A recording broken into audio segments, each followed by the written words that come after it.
Welcome, and good morning, good afternoon, and good evening, wherever you are, to all of you. Thank you for joining us today for this important conversation with retired IDF Major Giora Eiland. My name is Margalit Deer. I'm an Israeli American and one of the moderators for this conversation. But before we get started, I would like to share the following with you. On behalf of our committee on this Veterans Day weekend, I want to recognize all our American veterans and their families for the service to our country. October 7th was a Black Day in Israel and for all Jews worldwide. So especially to our Israeli veterans and IDF soldiers currently in service, may you be blessed with strength and resilience. Come home safely with all our hostages.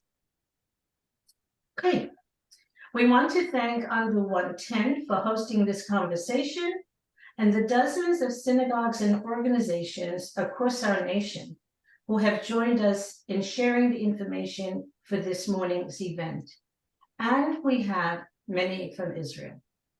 A special thank you to Claire, our behind-the-scene tech guru who took your reservations, sent your reminders and the link, and who is currently monitoring and admitting you all, and she is working from Geneva.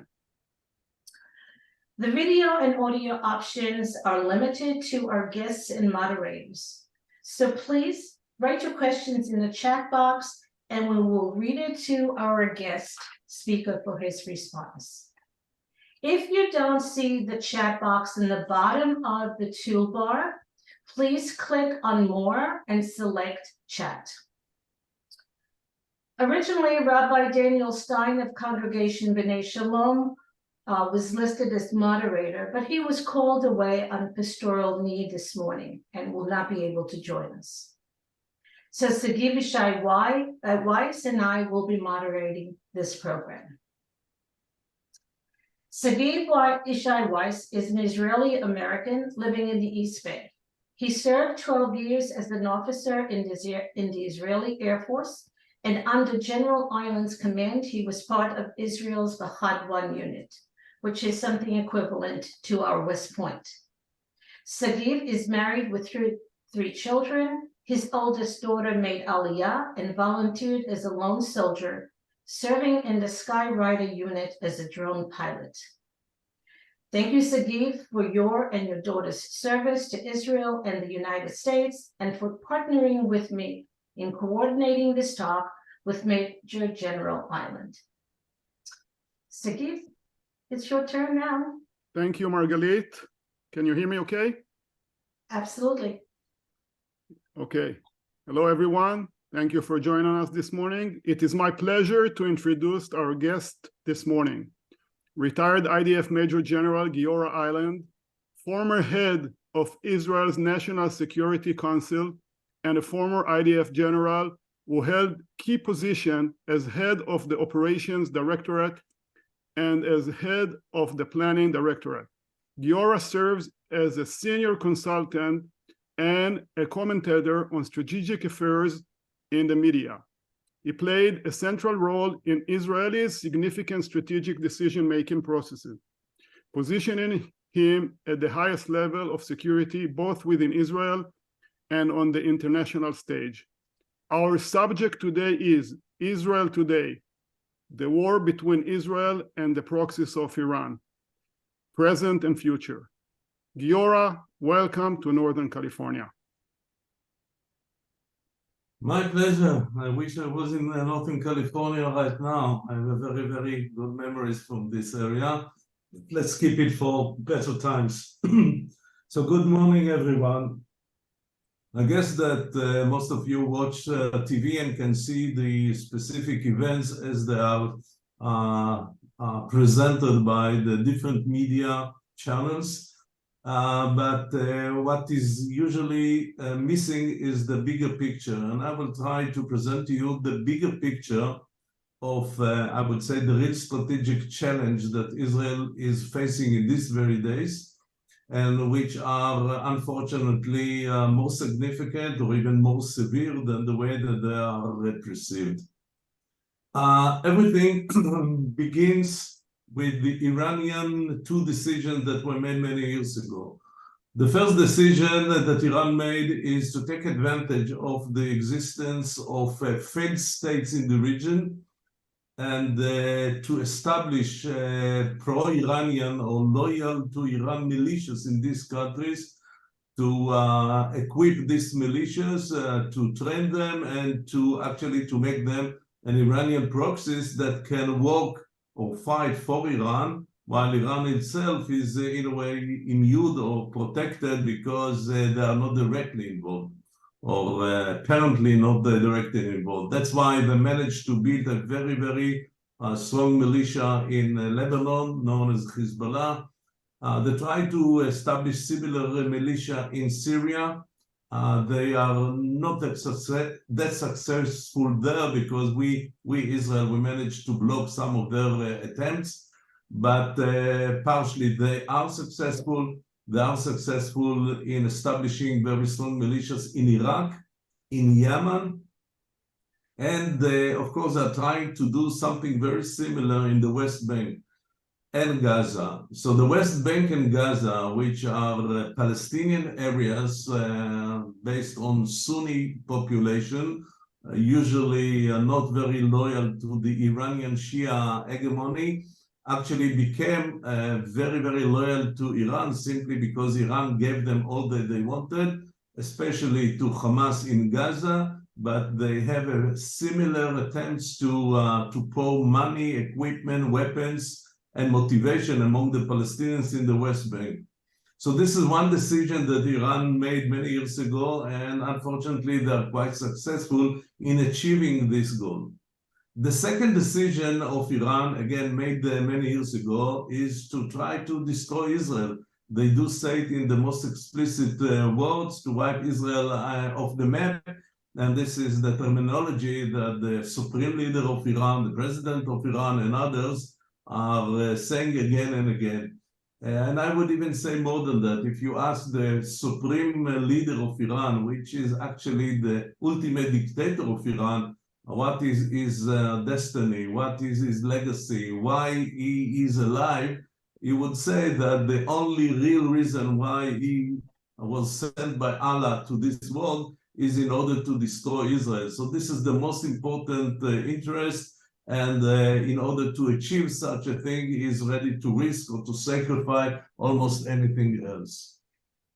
Now, a few years ago, the Iranians came to the conclusion that as long as Israel managed to fight separately, once against Lebanon or against Hezbollah in Lebanon, in different times against Gaza, in different other times against the Palestinians in the West Bank, what we call the Intifada, the first one, the second one, as long as we do it each time in different front, Israel managed to succeed, or at least Israel is not under a real threat of being or of survival.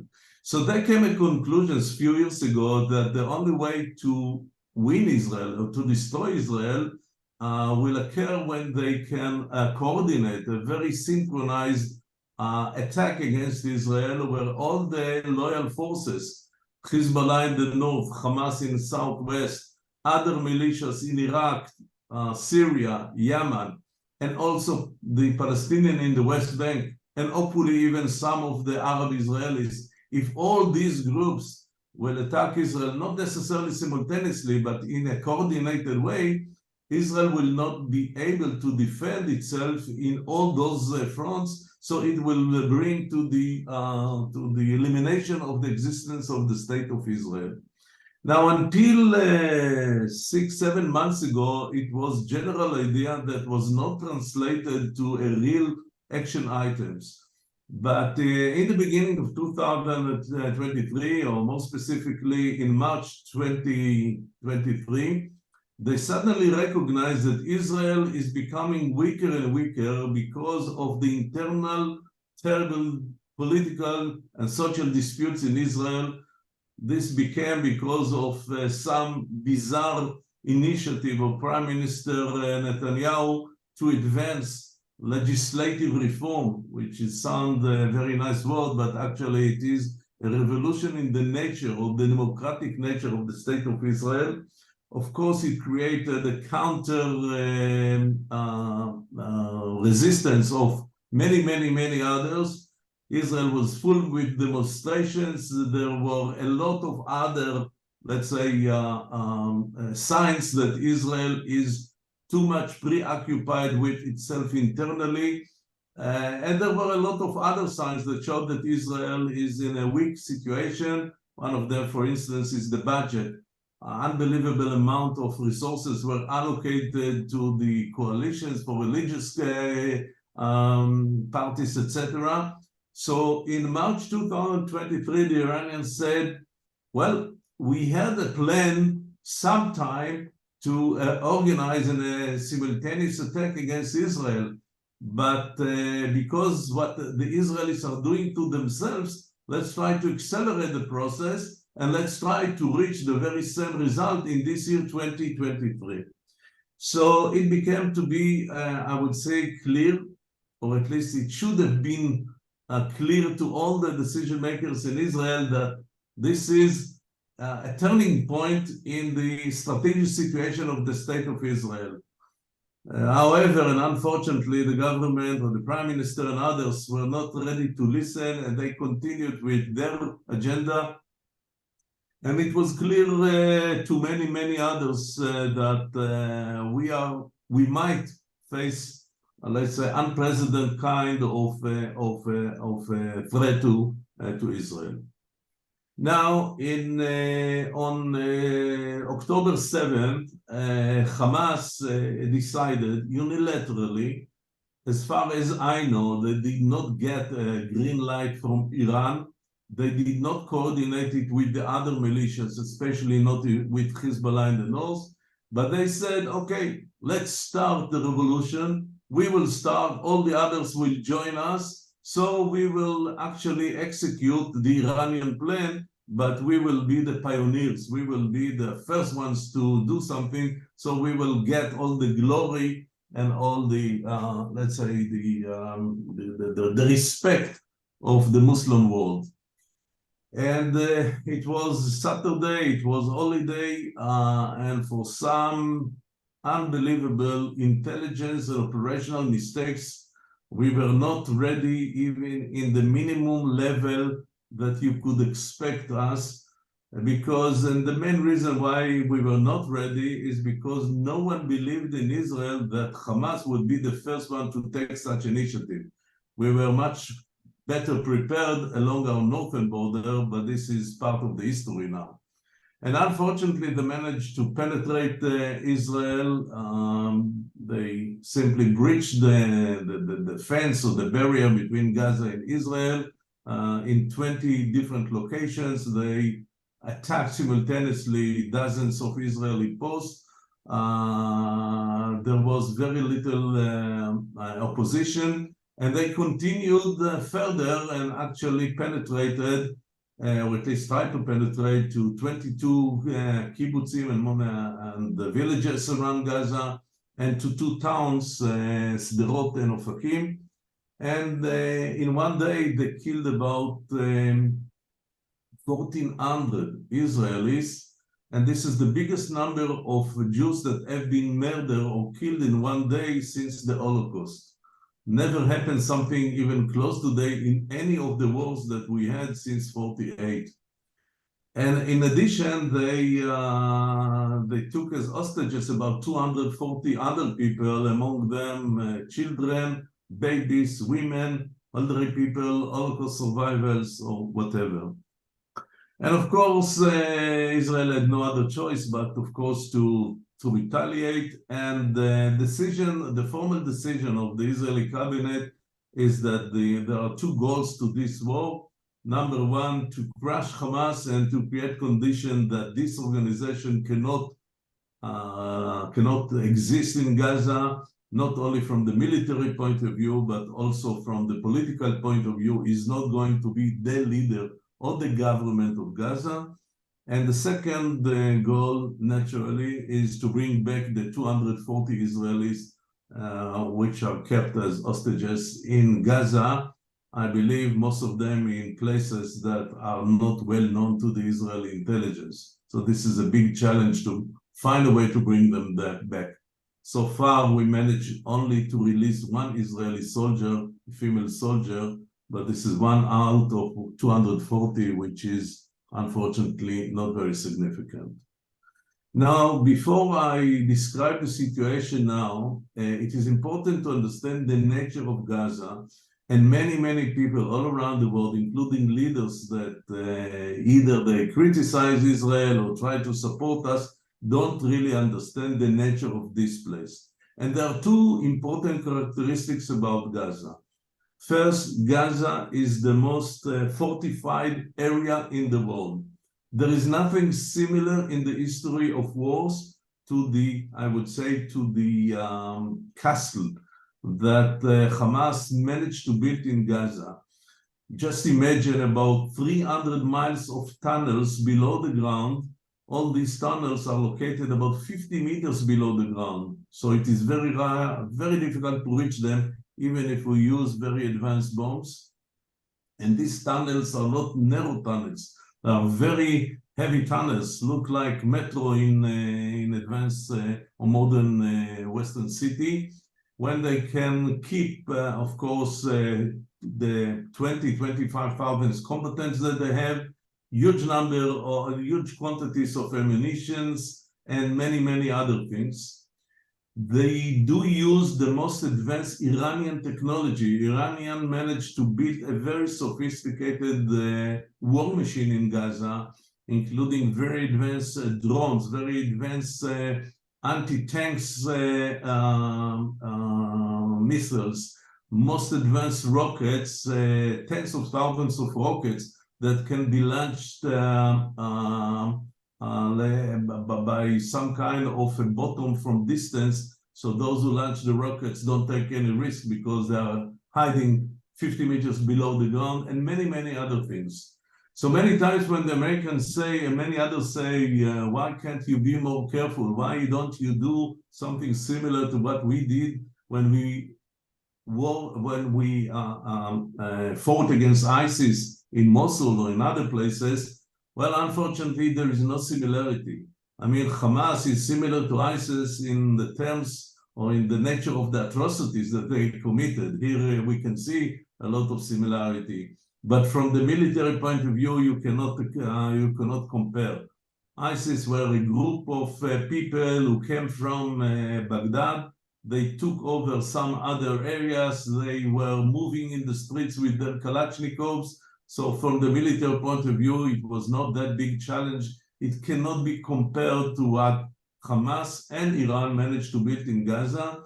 And if I'm trying to refer to some American history, then the only example that is maybe 10% of Gaza, but it is somehow similar to the difficulties from the military point of view. This is the Japanese islands in the Pacific during the Second World War. An island like Iwo Jima, where 21 Japanese soldiers fought almost until the last person. This is something quite similar to what we have from the military point of view in Gaza. But it is different than Iwo Jima because in Iwo Jima there were very little civilians, while in Gaza there are 2.2 million people that are not only there in very close proximity to Hamas, but they are used as a human shield for Hamas. And you just try to imagine that if there are, as I said, 300 miles of tunnels below the ground, these tunnels are connected to the above the ground by thousands of, if you want, exits, that most of them are in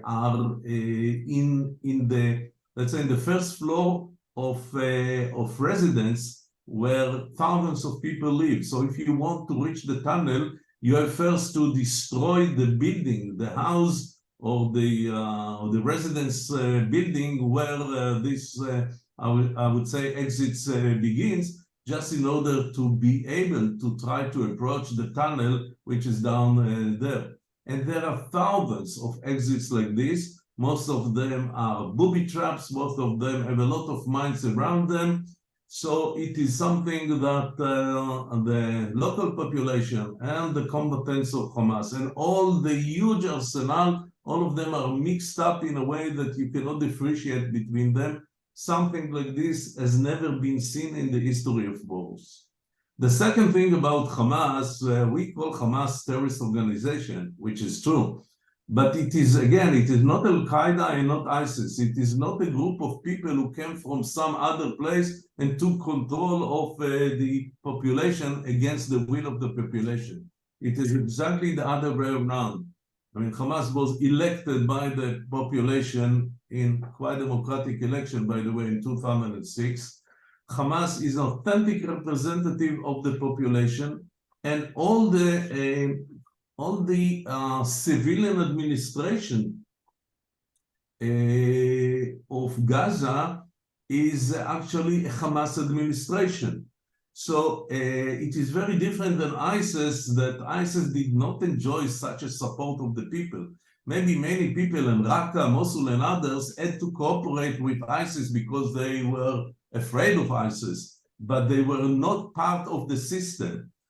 More similar to what we could see in Gaza is Nazi Germany. Nazi Germany had two tools. They had the armed forces of Germany, and they had the system or the administration of the party and the state.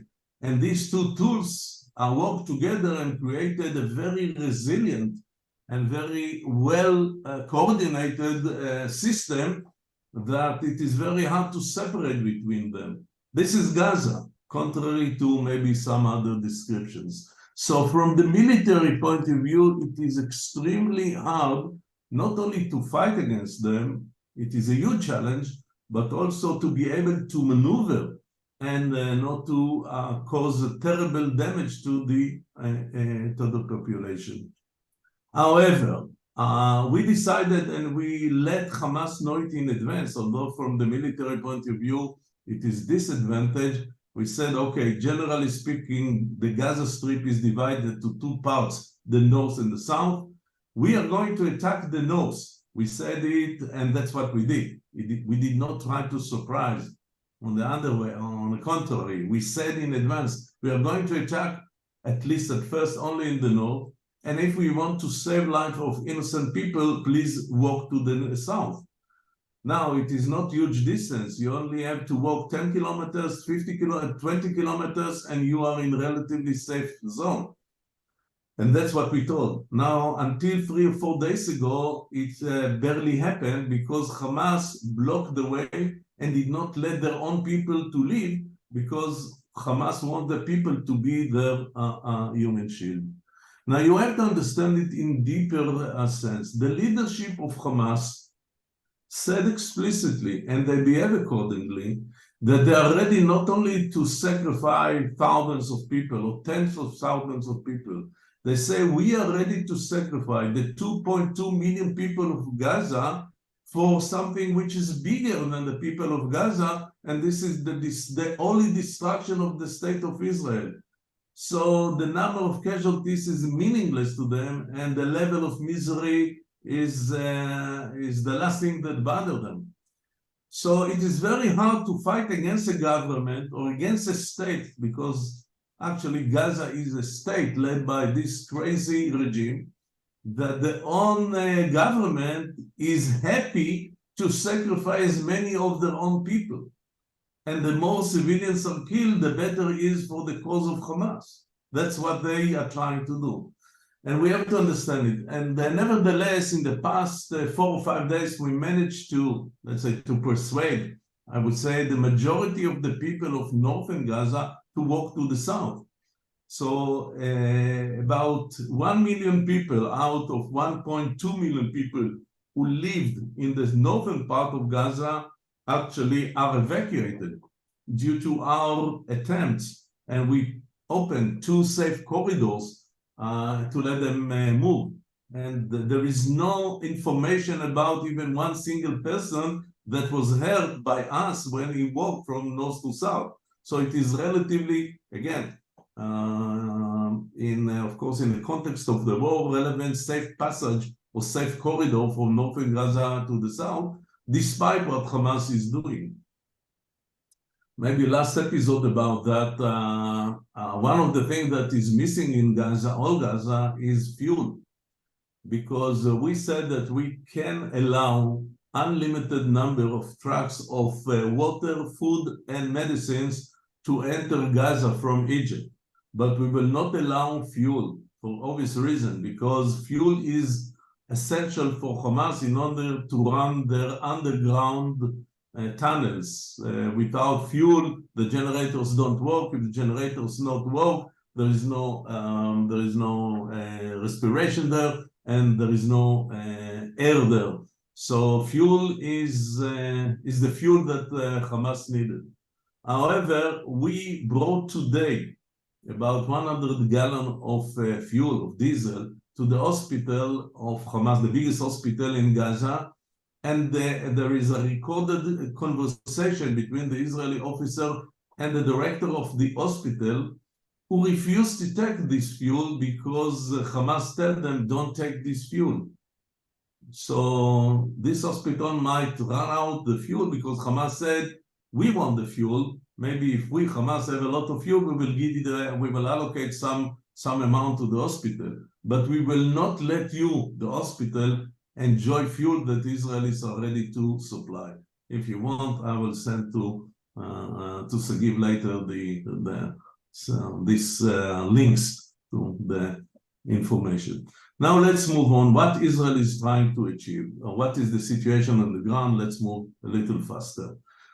So far, we managed to take control of, let's say, 90% of the northern part of Gaza, but it doesn't mean that we really control the area. Many or most of the Hamas fighters are down there in the tunnels. So unless we find a creative and relatively safe way to approach the tunnels, they can survive. Now, their goal is to survive. The leadership of Hamas believes that the only thing that they need is, number one, to survive until Israel is under such a pressure that we will have to end this war. And if it happens, then it is a huge victory to Hamas. They don't care how many people they will lose. They don't care about the misery of the people. They want to survive, and they want to last as long as possible. And the second thing that they want is to keep the 200 Israeli hostages, or at least many of them, or at least half of them in their hands, because this is the best cards that they have. This is their goal. So we managed so far to succeed pretty well in the northern part of Gaza, not an easy task. About 35 Israeli soldiers have been killed there, which is a great grief here in Israel. But so far we did very little in the southern part of Gaza, and for the time being we don't see any break in the resilience, in the commitment, in the determination of the leadership of Hamas to fight, because as I said, they don't care. They can sacrifice 2 million people. So they don't care how many people are killed. They don't care that the winter is approaching. They don't care that there will probably be terrible diseases in Gaza. They will stay until Israel, under certain human pressure from the international community, will be forced to stop. And then this is a big victory for Hamas. Now, victory for Hamas is not only victory for Hamas, because all other proxies in the area, number one, are participating in the same war. We're attacked simultaneously from Lebanon, from Syria, from Iraq, from Yemen, all the time, rockets every day. But if we fail to crush Hamas, it will just give a lot of incentives for the other proxies to join or to participate or to begin their war. And they will hope that after we exerted so much efforts in Gaza, it will be harder and harder for us to continue the war against the other fronts. So we are in the middle of a war between Israel and Iran and all its proxies. Now, the most dangerous one is Hezbollah in the north. So far, Hezbollah and Israel are, let's say, we exchange fire. There is some kind of low-intensity conflict, but the level of intensity grows every day. Every day. And every day there are Israeli soldiers and civilians that are killed or wounded from these attacks, anti-tanks weapons, mortars, rockets, etc. Of course, we retaliate. We try to cause them as big a damage as possible. Now, at some point, and this is important to say, at some point, we will have to go all the way against Hezbollah, not only because we cannot tolerate the existing situation, but because we evacuate at about 102,000 or more Israeli citizens from Kiryat Shmona in the north and all the villages and kibbutzim along the border. All of them are now in hotels in Tveria or elsewhere, and they cannot return. And they say, we will not return. Even if a ceasefire is achieved with Hezbollah, we will not return because the situation there is so dangerous. And Hamas has a similar, let's say, guerrilla forces like Hamas. They might do something similar. We are not going to live in a range of 500 meters from the from positions of the elite units of Hezbollah. So if we want these people to return to their home in Israel, it is the recognized borders of Israel, we will probably have to begin or will have to begin a war against Hezbollah. Now, Israel cannot win Hezbollah. The only thing that we can do in order to win Hezbollah is to destroy the city of Beirut. Because the only thing that concerns Hezbollah or the leader of Hezbollah, Nasrallah, is the possible destruction of the capital of Lebanon. Because Hezbollah is different than Hamas. They do care about the people. They claim that they are Lebanese patriots. They claim that they protect Lebanon. They claim that they are doing good things for the people of Lebanon. And they understand that if in the end of the day, the cities of Lebanon, all the infrastructure of Lebanon will be destroyed, including seaport and airports and power stations, and the city of Beirut, the people of Beirut will ask them, how could you bring such a terrible catastrophe on us? So this is probably the only real leverage that we have over Hezbollah. But for the time being, we have to be patient because we want to achieve the best that we can achieve in the south. Last point or last word that I am going to say now, and then we will open it to question. For the time being, Israel says we will continue the war in Gaza until we achieve the two goals: a complete elimination of Hamas and a return of the 240 Israeli hostages. This is a very far-reaching, or if you want, ambitious goal, but the political level in Israel and the military establishment feel very committed, and they are supported by the vast majority of the Israelis. I can carefully say that at some point we might say something more moderate, which is this. We will say, we will be ready not only to a ceasefire, we will be ready to make an end to this war in Gaza, but we will do it only when and if all the 240 hostages will return to Israel.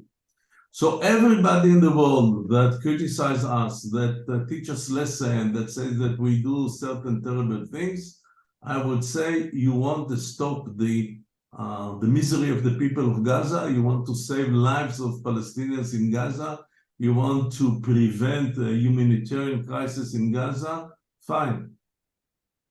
Create all the necessary pressure from above and from the bottom on the people of Gaza and on the governments that discuss matters with Hamas.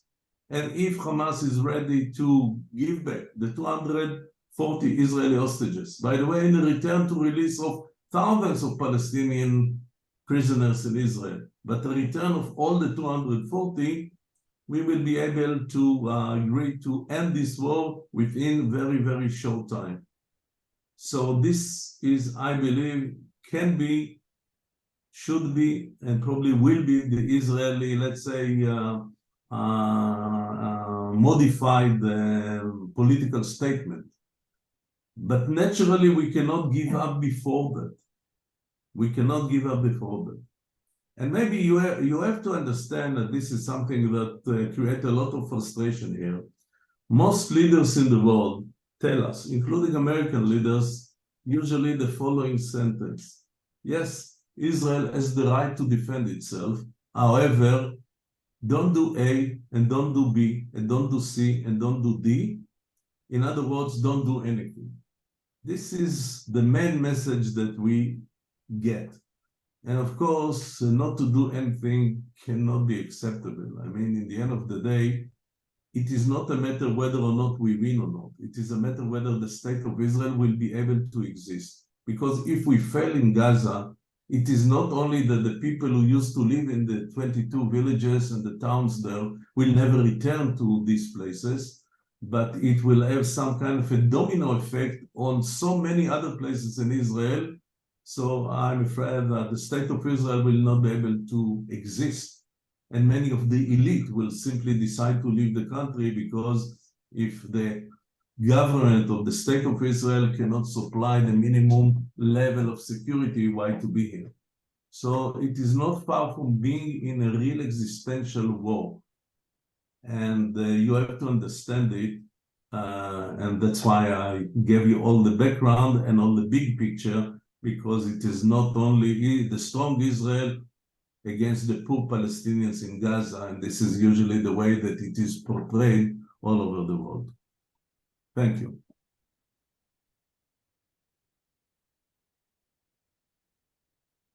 Thank you very much, Giora. Margalit. Go ahead, Sagi, go ahead. So we have a few questions that people ask in the chat, and maybe we'll read a few. First question: how is Israel going to handle the international pressure for a ceasefire? Okay. I prefer that you will ask all the questions and I will try to answer all of them. It is more effective. Okay.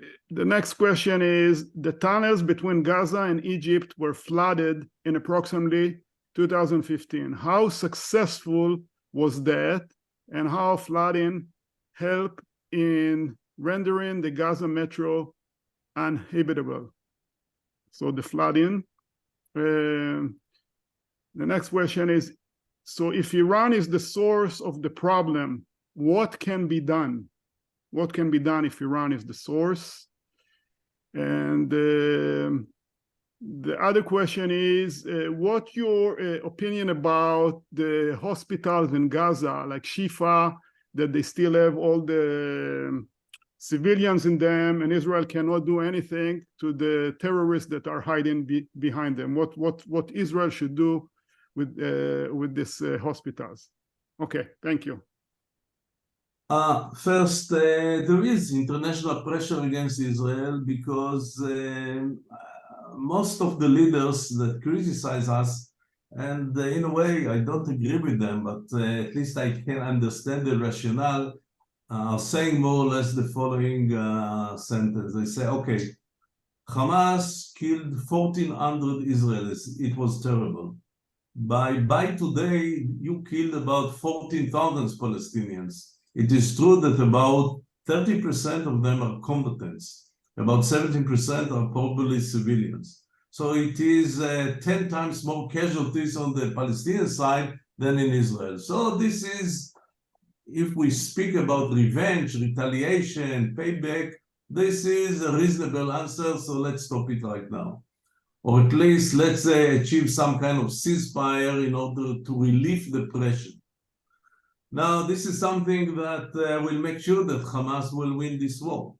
That's why the word ceasefire is misleading.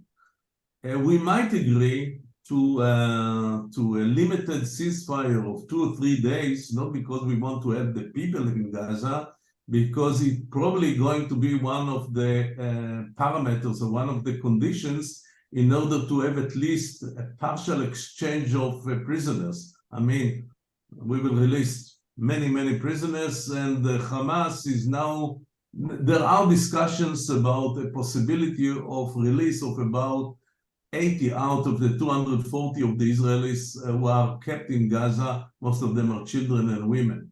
And in order to do it, Hamas insists that we will agree to a limited ceasefire a few days, and we might agree, not because we like it, but because this is something that we need, or they need, and we have to accept. But as I said earlier, even if we are ready to modify our, let's say, strategic goal, and even if we understand that we will not completely crush Hamas, only, let's say, cause them terrible damage, but not to eliminate them, we cannot give up the idea about the full release of the Israeli hostages. So the right answer, and I'm telling you, as I believe pro-Israelis here, that anyone who tell us stop the war, look how terrible is the situation in Gaza, and it is terrible, the only answer is fine. Give us back the 240 Israeli hostages, and we will agree to end this war. So this is about that. Second questions, yes, there were tunnels between Egypt and Gaza, and we believe that much of the arsenal of Hamas was actually, they got it by these underground tunnels from Egypt. And this is a real dilemma, whether we should take control of what we call the border between Gaza and Egypt and make sure that nothing moves there. But it is going to be very difficult with the Egyptians. From the military point of view, it's very risky. And especially it is very hard because we don't want to be in Gaza. So we want to end this war and to withdraw from most of the area of Gaza. So this is a big dilemma, and we don't have good answers. Iran. Unfortunately, today Israel can do very little directly to Iran. We can do certain things. We might even be doing, but Israel cannot deter Iran directly. That's why the Americans sent two aircraft carriers to the region, and the Americans are sending some messages. I'm not sure that the Iranians are very much impressed. This is one of the problems. So Iran is a problem for, I would say, for bigger players than Israel today. And certainly today, I don't think that Israel can begin a war against Iran. It is not realistic. Hospitals. We have to understand how hospitals in Gaza were built. There are something between 18 to 22 hospitals in Gaza. Some of them are very small, but the name hospital is something that they want always to use because it is protected area. What they did in all these hospitals is the following process. They built underground a very strong command and control buildings, full with ammunition, full with abilities to control, full with rockets, full with factories in which they produce rockets. And after they finish to build it, they cover the ground and build above these places the hospitals. All the hospitals are built in this way, all of them. So even according to the Geneva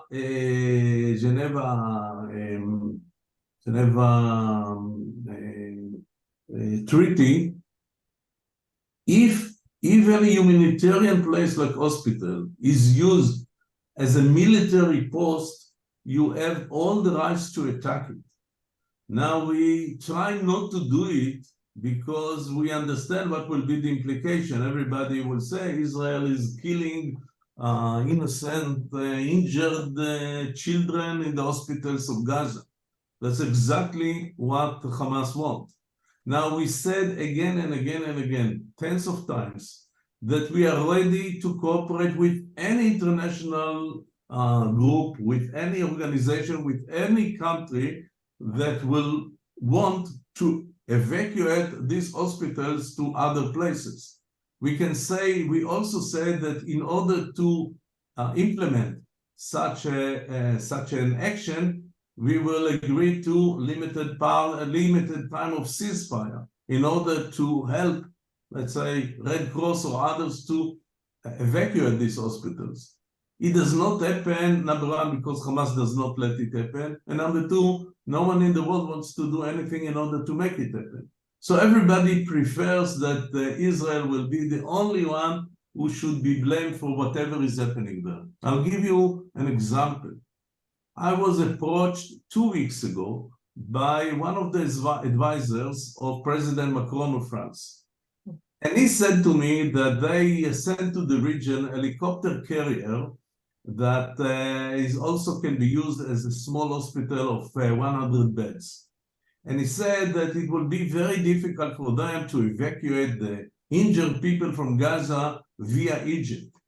And I said, after I checked it with the Israeli authority, that Israel will agree that French helicopters will fly from this helicopter carrier to the coast of Gaza, to the southern western coast of Gaza, and have a shuttle of helicopters that will evacuate, let's say, injured people. It was 2 weeks ago. And every day we spoke since then. He's an advisor, a person who speaks directly to President Macron. They did not even try to officially approach Israel and to ask their permission to do it. Although the helicopter carrier is very close already to the coast of Gaza. It could begin 2 weeks ago. No one wants to do anything but to blame Israel for the terrible humanitarian crisis in Gaza. This is the game. Giora, I have a question from someone who said, you explained the overall situation very clearly. Why is Israel having such a difficulty providing the same level of explanation to the world? And the other question, just to follow up, is love your strategic thinking. How do we get you to run for office? How? What is the question? How do we get you to run for office?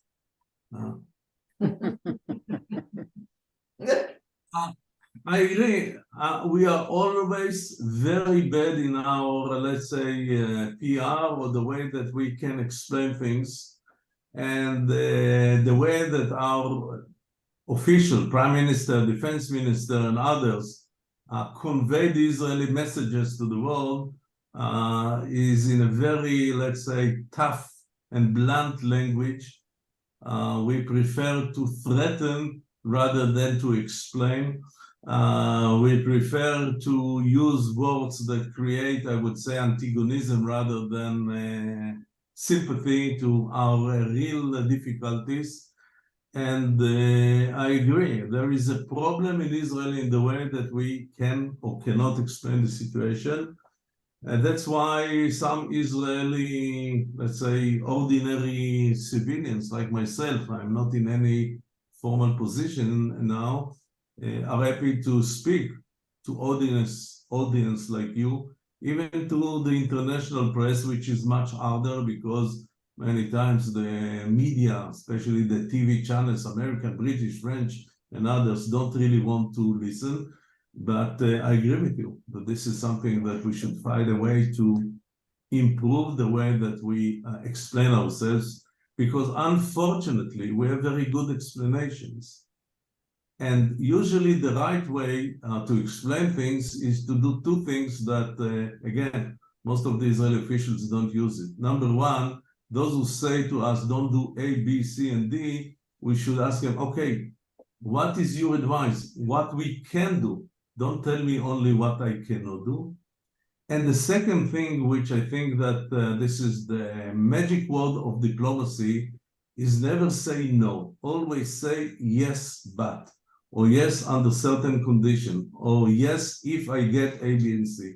And I'm saying, again, I'm not an Israeli official, I have some influence, but I'm saying, and I believe that I can even convince the Israeli, let's say, officials at some point to say, we are ready to end the war, not only ceasefire, which is temporary term, we are ready to end the war if there is a full solution to the 240 Israeli hostages. So those who want to save the lives of thousands or tens of thousands of people in Gaza have a very, very simple mission. I mean, it is not that simple, but it is very clear mission.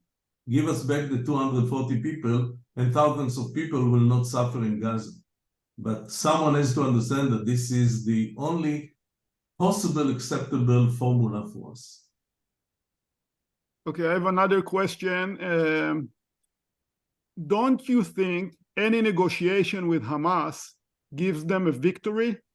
They will appear as heroes, and we all know they will not stop working on their objective. How can Israel agree to anything short of, one, release all hostages, like you said, and two, dismantle the Hamas? We don't negotiate with Hamas on any other matter, but we do negotiate with them indirectly, but actually we do negotiate with them about something that for the Israeli public is the most urgent and important matter, and this is to release the poor people in Gaza. And in order to achieve this goal, you are ready to negotiate with the devil. And unfortunately, it is a very hard choice, but here there is no other way to try to achieve what is so important for us. Giora, I have a tough question for you. Do you believe the hostages are still alive? I don't know anything about the situation of the hostages. To be open with you, maybe some of them are already dead. I don't know how they can survive. The only, let's say, optimistic view here is that for Hamas, it is important to keep them alive because then the value, I would say, is high. So Hamas has a good incentive to keep them alive. This is the only thing I can say, and to keep them in reasonable situation. But I cannot imagine how a 10 months baby without the parents can live in this area and can survive 40 meters below the ground in the hands of terrorists of Hamas.